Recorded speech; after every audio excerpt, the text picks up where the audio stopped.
have 3 recruiters joining us today. They can help you with your experience here at River Falls.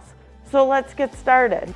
Hi everybody, I'm so glad to have you as our first guests for Tune In Tuesday. I think to start, what I would like to do is have us go around and do some brief introductions so the students know who they're engaging with today. Hello everyone, my name is Ashley Levine. I am a talent acquisition specialist with Enterprise. I focus on our hiring and recruiting efforts here in the Minnesota group. And you guys, I'm so excited to be with you here today. I know this is a very different platform than how we're used to connecting, but one of my favorite parts of my job is just reaching out to students, building a network, and providing you with great career and internship opportunities, but also some industry advice. So thank you for joining us. I'm Wendy Banning Swanson, and I own Barham Technical. We are a scientific and engineering staffing firm. We're located in the Twin Cities, and we place people throughout Minnesota and Wisconsin. And I started my staffing firm because I love to support companies in finding great people, and I love to help people find jobs that can change their lives. And so this is fun for me, although it is a crazy year this year. There are companies still hiring, and they need really great people. So I'm happy to be here. Falcons, did we all hear that? There are still companies out there that are hiring. Awesome. Hello, everyone. My name is Risha Bastion. I'm super excited to be here, and I will reiterate, we are hiring. During our office closure period of a couple months, we hired 47 normal full-time positions and 31 interns in a completely remote environment. So we are most certainly hiring. I'm an HR business partner with Compere Financial. So I do anything from recruitment all the way through the full employee life cycle through termination, whatever that may be. My favorite thing about my job is really just helping people find their true career, their love, their passion, their dream job. Whether that be through first starting through an internship up to their final career path or whatever that may be, just helping people find that right fit is really where my passion lies. So really excited to be here. I should mention Compere Financial is the 3rd largest farm credit organization throughout the nation. We provide loans, leases, crop insurance services throughout agriculture and rural America. So thanks for having us. Falcons, these are some of our strongest employer partners. These are faces that come to our career fairs, our networking events, different employer panels that we host throughout the year. So we're lucky to really have these 3, and they know what they're talking about.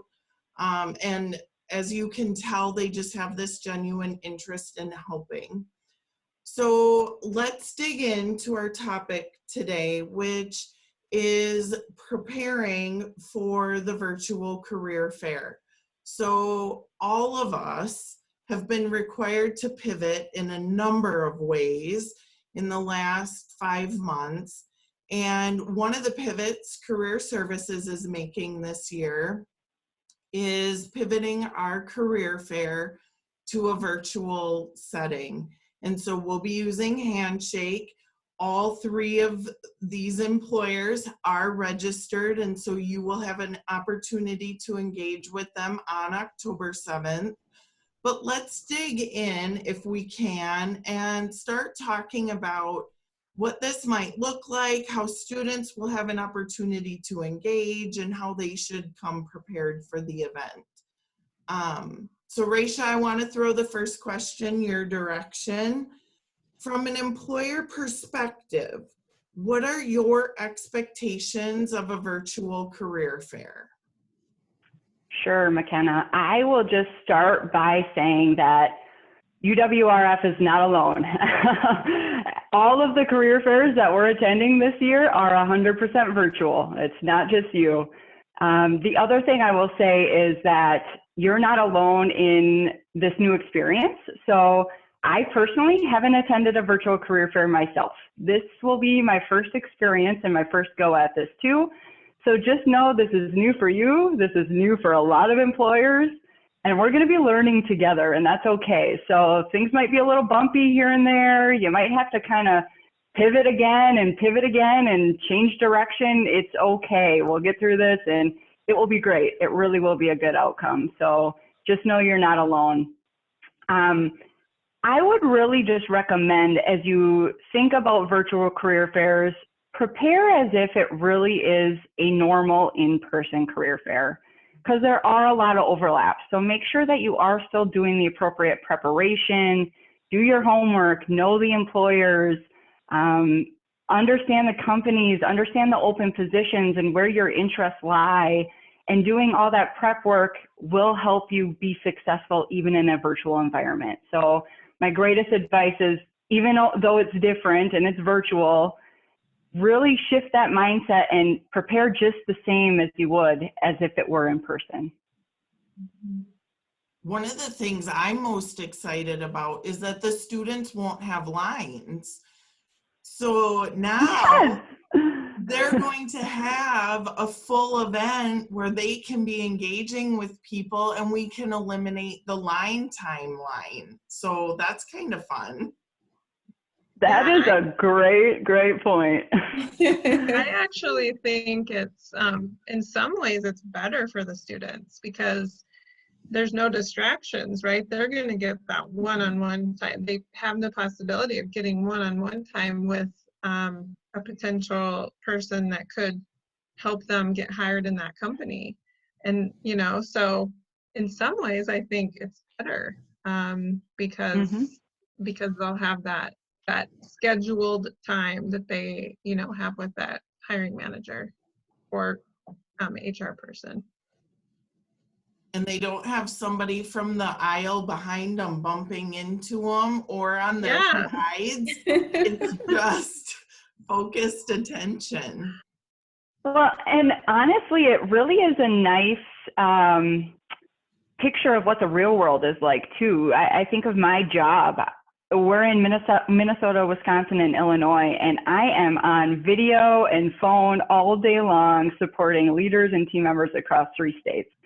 My job is not face-to-face, really hardly ever. And so it is real. This is how the world works. And I think it will be how the world continues to work post-COVID. So, Wendy, I think with your expertise, this next question is best suited for you to maybe start, and then the others can weigh in. But how have you seen hiring needs shift as a result of COVID-19?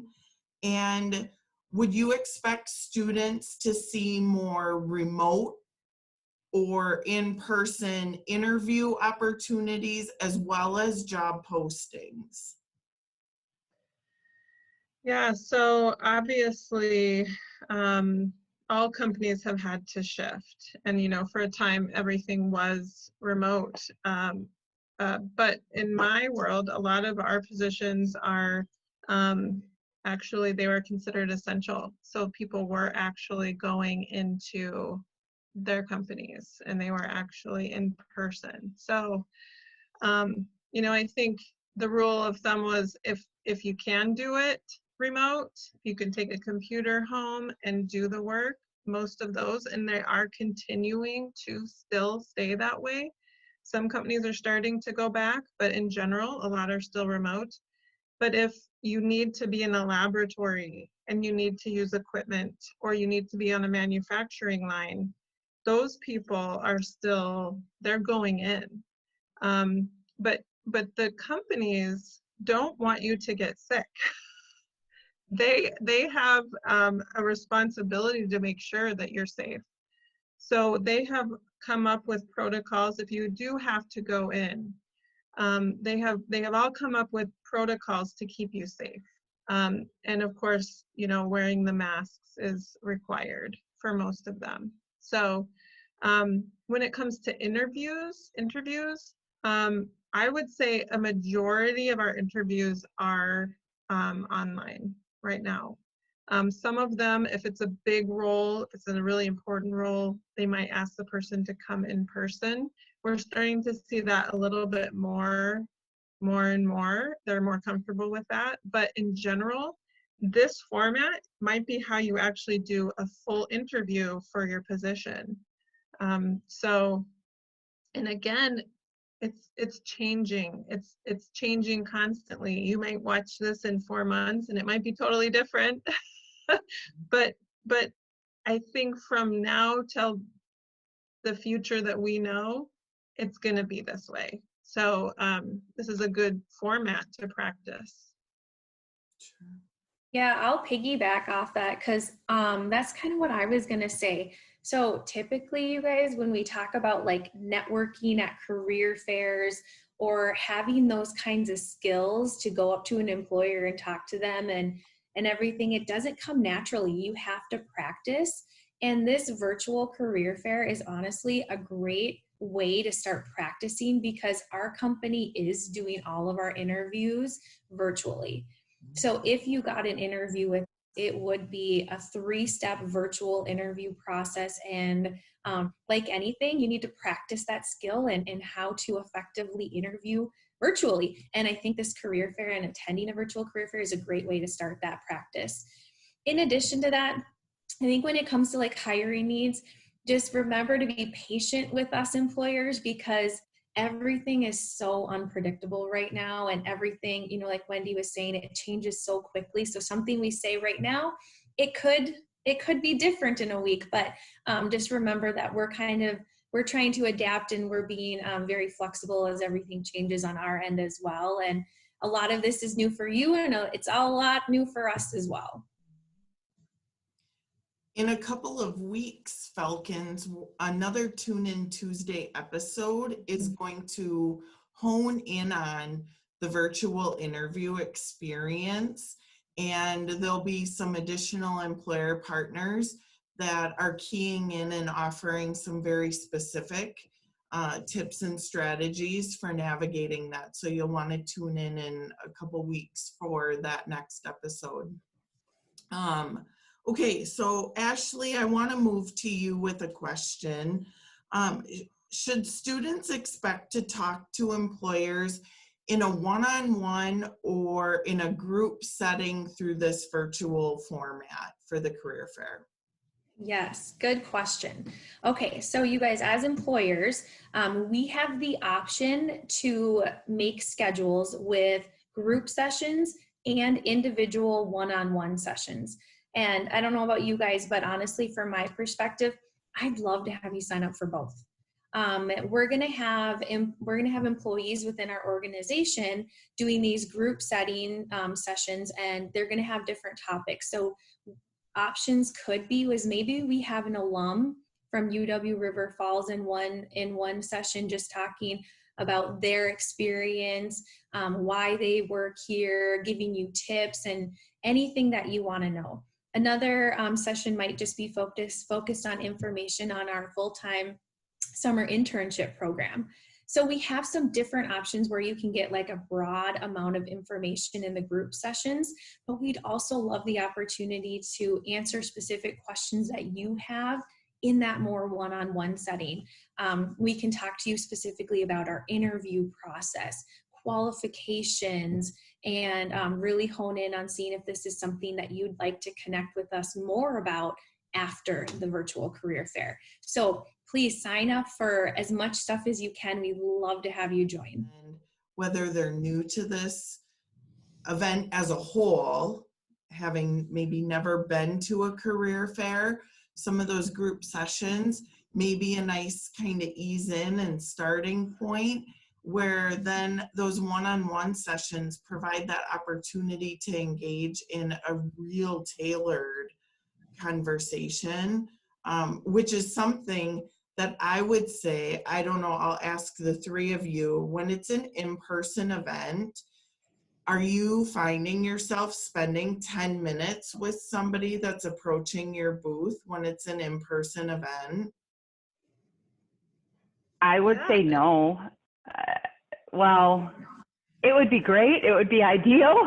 However, generally speaking, when we're at an in-person event, especially at River Falls, the line can get so long that we might feel the pressure to speed up that conversation and try to get it down in 5 minutes and get on to the next person. And in the back of our head, you might just see that line stacking up and stacking up. And so one benefit I see from this virtual experience is you have that 10 minutes, you have that set time, and you don't see that line standing behind there, and you don't feel that pressure. And I think students can feel that pressure too when they know there's a long line. They might feel that they have to hurry up. So actually a benefit of this experience.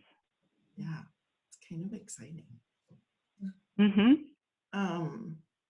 Okay, well, Raisha, if I can't physically hand you a copy of my resume because of the platform that we're meeting in, how do I make sure employers get my resume at this event?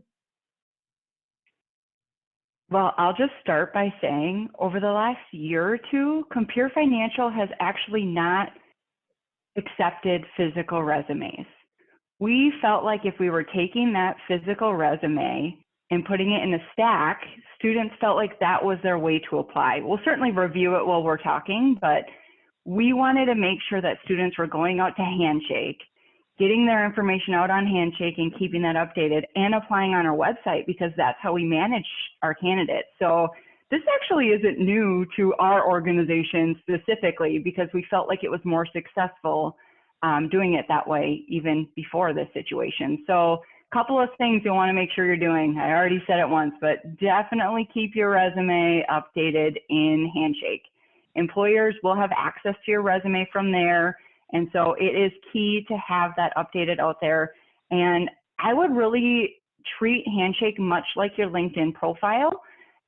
Make sure all the information on your profile is updated, that you have the appropriate contact information out there, because if you don't, an employer might not be able to contact you appropriately. So Handshake is certainly key through this process. Another item you could do if you're in a session with an employer, whether that be a group or one-on-one session, you could ask that employer for their contact information, so you could email them your resume as a follow-up. And so it might just be through the chat, or if you're able to actually talk and connect with that employer, you could request their contact information and go from there too.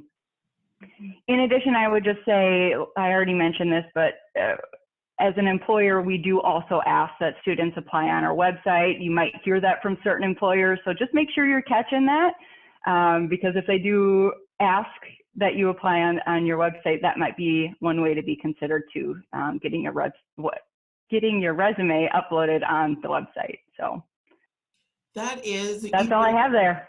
You bring up an interesting point with that, because that's always one of the, I would say, common pieces of feedback that we might hear with students we're meeting with after the event. That, gosh, I just kept hearing, go to our website, and in their mind, that physical handing over of the resume yields some level of satisfaction and provides them with that sense like, okay, great, it's in their hands. And so can we just kind of spend a little bit more time maybe diving into this, so that if they are hearing, go to our website, apply online, maybe we can shift that perspective. So instead of feeling deflated when they hear that, they can feel elevated. So I'll send that to if you don't mind, I'm going to just add why we changed our process a couple years ago. We have many different recruiters, 6 recruiters, and then we have alumni and other people attend career fairs, and we would just end up with stacks of paper across 3 states, not getting into the right people's hands. And so your resume would essentially just gather dust because there's just too many of us in the recruitment process. And so as an organization recruiting for 60 interns at one time, it just works better to go to the website and apply for the internships that you have interest in, because then the appropriate recruiter goes out, and they see they have 15 applicants, your name being one of them, we can see that we met you on a career fair. We ask that right on the application process, but then you're already in our system. You now are being considered. We can send you right over to the hiring manager. Way better than gathering dust on a pile. So that's where we're coming from.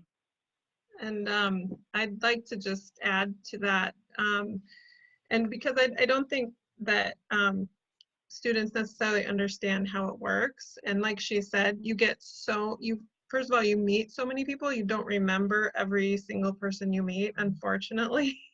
Some people stick out, and we're going to talk about that a little bit, but we have a system, and when you apply online or you send us an actual copy that's digital, we can put your information in the system, and then we can get a hold of you. We know how to contact you. If we have a piece of paper that someone else grabs, it's gone.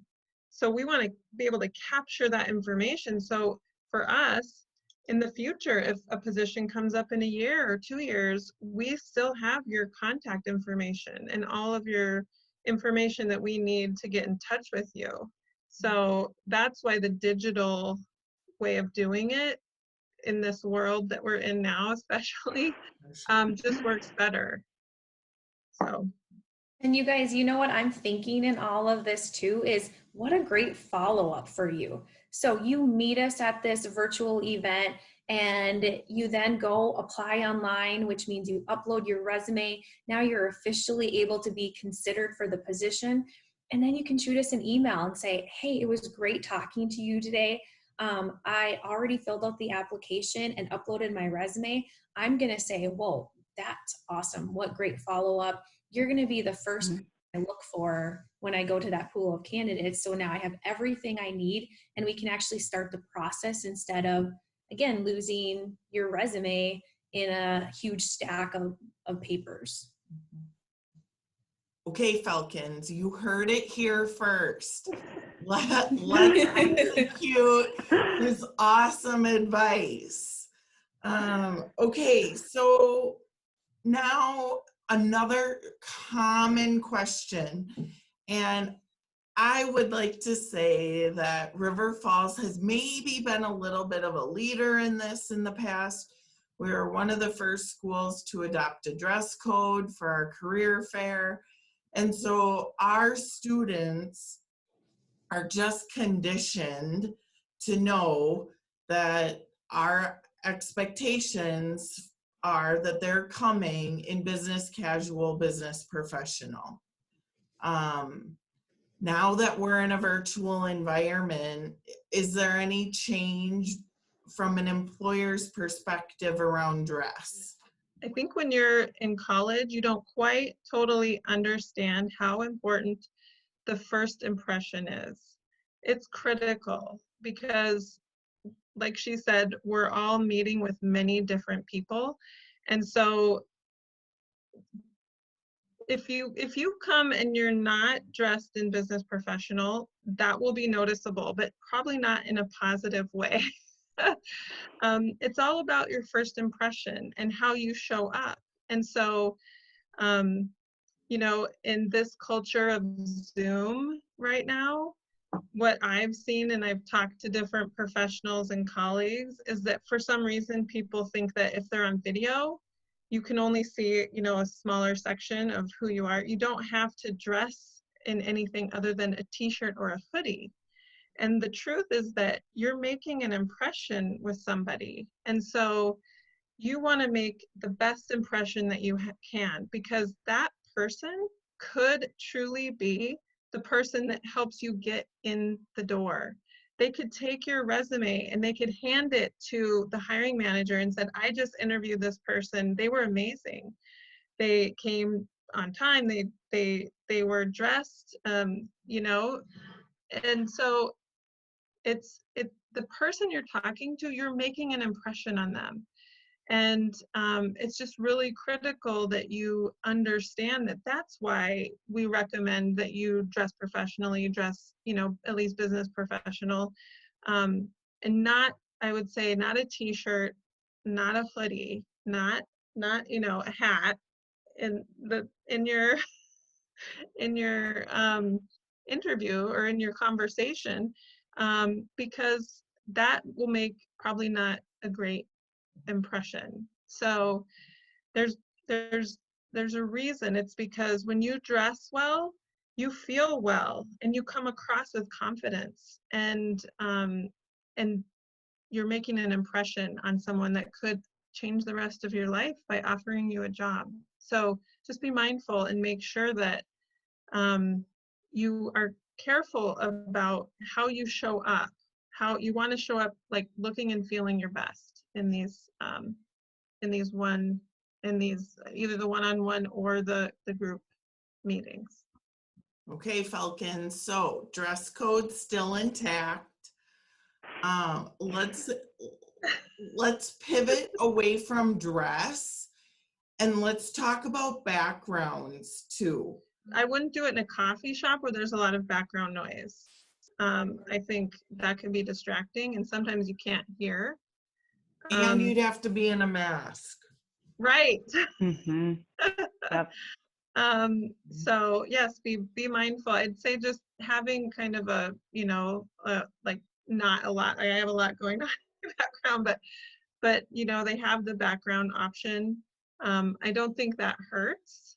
And again, it is another impression, right? If you have a poster of someone in the background that's not appropriate, that gives an impression of you. So just be mindful of the impression you want to give the person.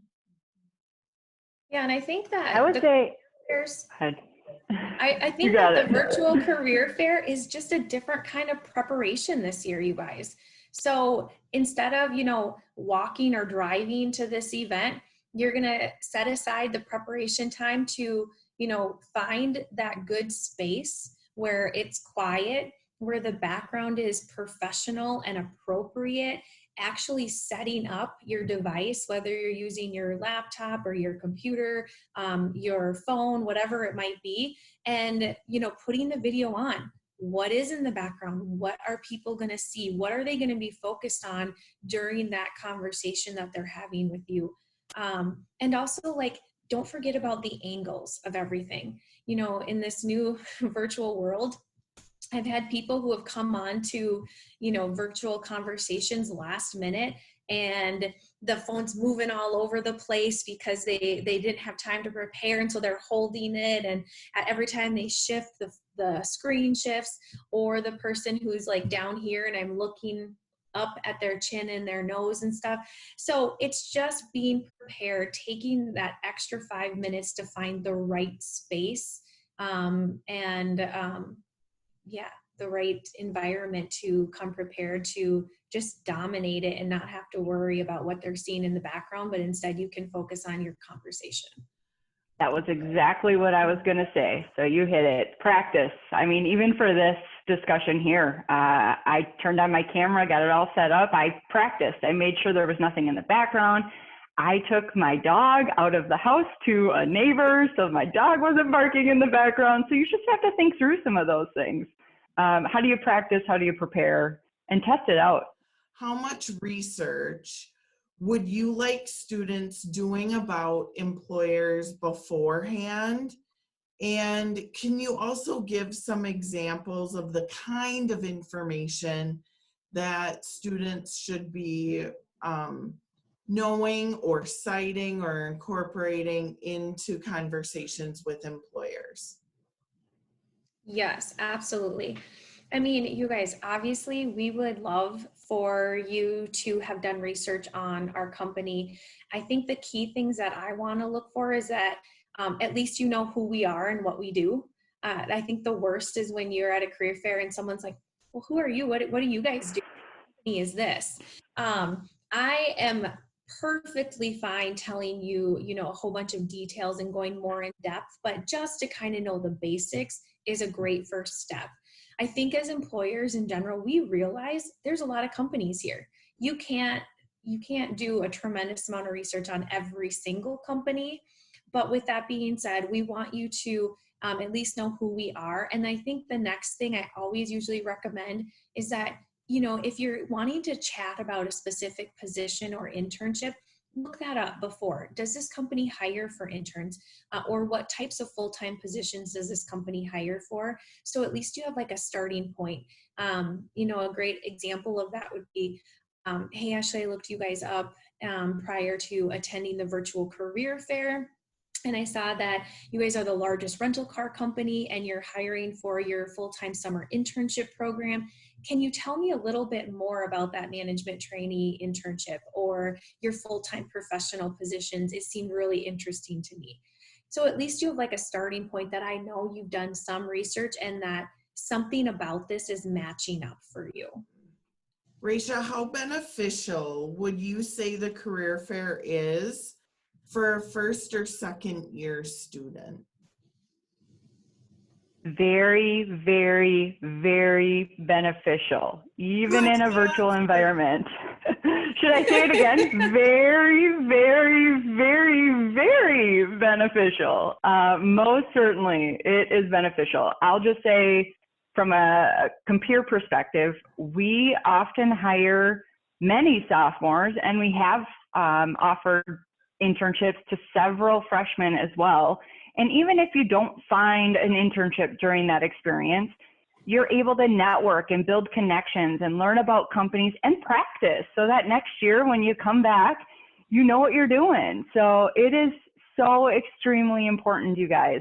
I'll give myself as an example. I started at this organization that I'm still at today, Compare, the Farm Credit System, as a sophomore, as a human resources intern. And 10 years later, here I am, still here and still loving what I do, and so glad that I found my dream organization at a career fair 10 years ago as a sophomore. So most certainly it is important. You won't regret it. You will gain experience at the very least. So I definitely, definitely recommend it. Even for those students that are undecided or just exploring different career opportunities or even majors, it's gonna bring you insight to different options out there that you might not even know exist. So highly, highly recommend it for everyone. I'll piggyback off that as well, you guys, because I agree 100%. Like, there is no reason as a freshman or sophomore that you will not walk away from attending this event feeling like you took away something from it. So most of my positions are going to be for that junior level. However, I can't tell you how many times I have met someone as a freshman and a sophomore, and they stop by my career fair booth or build that connection through LinkedIn, whatever it might be. And then finally, when they do qualify, they come up and they're like, Ashley, I'm a junior this year.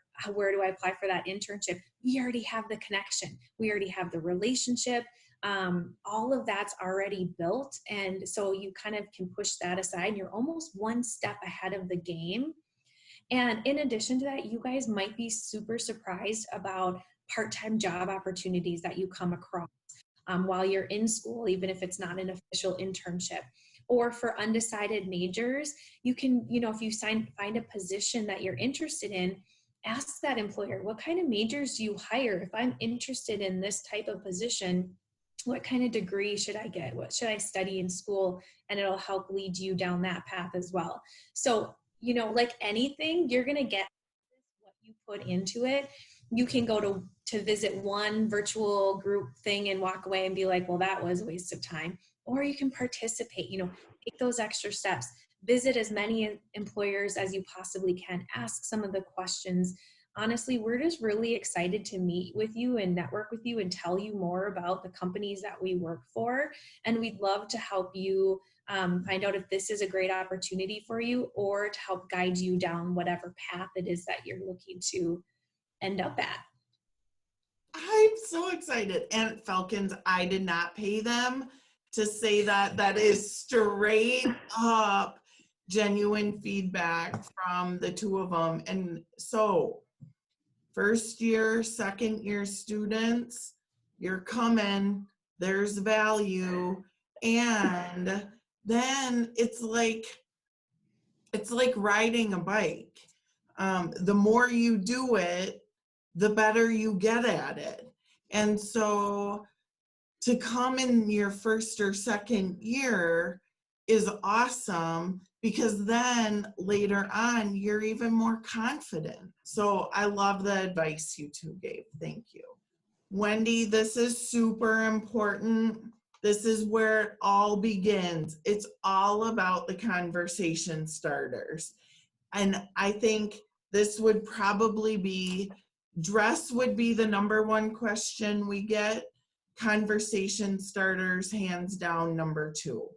And so can we talk about some easy introductions or conversation starters you would like to see students using during the career fair? You always want to introduce yourself. Hi, my name is so-and-so, and maybe talk about what degree you have.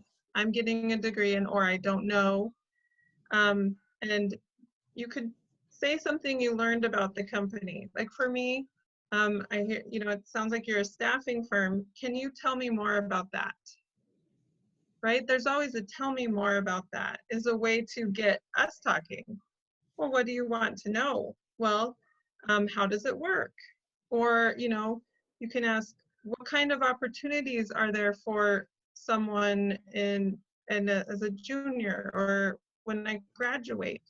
You can ask, how do I go about finding a job at your company? I guess I'm a big fan of the elevator pitch or the elevator speech. I don't know if you Falcons all are familiar with that, but I think they're a fantastic way to jumpstart a conversation, whether it's at a career fair, an interview, a networking event, and you can kind of cater it to whatever that specific situation is. Similar to what Wendy had said, I love when you kind of start off and say, like, hi, my name is Ashley. I'm graduating in May with a degree in business management. And I'm excited that your company is here at the career fair with us. Being in the business management side of things, I saw that you were hiring for your management trainee position. With some of my previous work experience and my education, I think that would be a great fit and might meet the qualifications for that. Can you tell me a little bit more about that opportunity? And like Wendy said, I love when you end it with a question, because from the employer side, that makes me know that, okay, your intro's over. It's a smooth transition into ensuring that it's very conversational now. So I think you guys, I can't highlight enough my passion and love of elevator pitches and speeches, because they don't even end. At the beginning of this whole Tune In Tuesday event, we all kind of did like a mini elevator pitch for you about who we are. So learning and growing that skill doesn't end just for career fairs. It kind of continues forever. Absolutely. When I'm listening to this advice, one of the benefits that I'm really feeling from a virtual experience with this event is students being able to potentially have even more notes in front of them that they wouldn't be able to have in an in-person event. And so for those individuals that are pre-scheduling those one-on-one times in particular, they would be able to maybe even have a couple of these items written out to take some of that stress off as the conversation is starting. How do we feel about that? I actually think that is a major benefit to being virtual, just like you said. I think notes are going to be able to benefit you, and I guarantee all 3 of us on this call today have notes that you can't see. But that's just an example.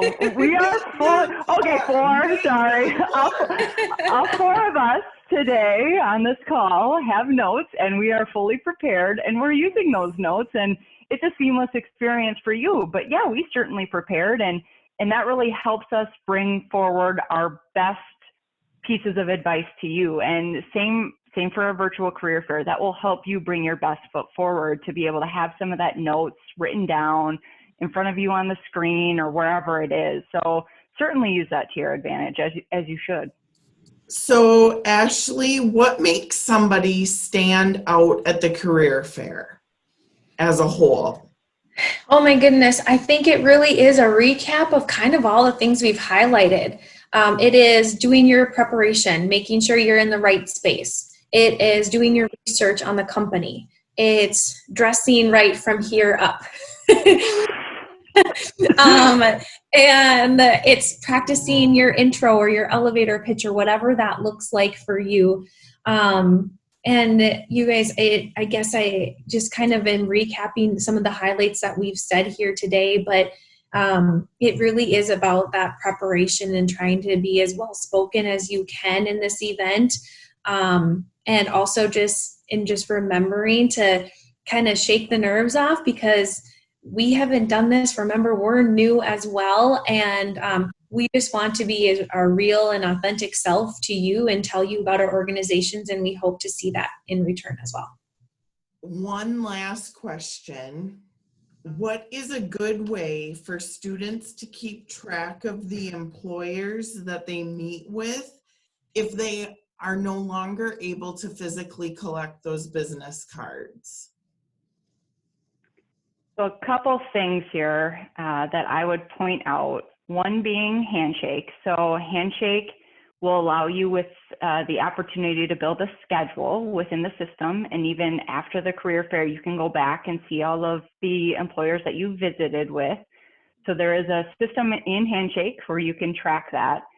I would most certainly recommend you connect with the employers on LinkedIn. That might be another way where you can stay connected and track some of those employers that you met with. LinkedIn is a great professional site, so make sure that's updated and make sure you're making those connections through LinkedIn as well. And one last thing I thought of, I tried to put myself in your shoes prior to attending a career fair and what I might do to track. And I think it's really twofold. It'll help you track and prepare for the career fair. I'm a spreadsheet person, so I personally probably would start a spreadsheet and I'd list out all the different companies that I want to visit with. I'd probably list out some of my research right within that spreadsheet. What do they do? What's their products and services? What are my questions for that employer? What open positions do they have that I'm interested in? And then after you attend those sessions with the employer, you could still use that spreadsheet. So what is their contact information? What are my next steps? Where do I apply from here? And even a last check, I have applied, and you can check the box to say that you did it. So I think a working spreadsheet in this environment would be an excellent resource for students. Now I'm getting so excited where now I'm just like, okay, we could even build on with different worksheets. So one could be the career fair, one could be online applications. I think the spreadsheet idea is a long-term sustainable piece of advice that can carry individuals through their entire job search, and it doesn't have to just stop at the virtual career fair. So great. Definitely. I would just add that if you do get an email address, send an email with your resume and with just a little note, because it's in our inbox. It's right there, you know. And so it's just memorable because not a lot of people do it. They didn't before with business cards, but the ones that do, you're always like, oh, they get it. They understand that you need to connect, and having that in our hands is just another step towards getting an interview. The more times an employer sees or hears a name, the more memorable it becomes. So to be able to have a LinkedIn touch point after the event, to then see that name again in the inbox, to now see that name again in the online application system. I'm getting excited just thinking about this. So much good advice. So I'm feeling like we have covered such wonderful ground today, and I appreciate the time and the care that each of you have taken to help our students at River Falls prepare for their first ever virtual career fair, and as they navigate this new kind of virtual environment in the recruiting process. So thank you everyone for your time today. It's been so much fun. Bye. Bye. Goodbye. Good luck, everyone.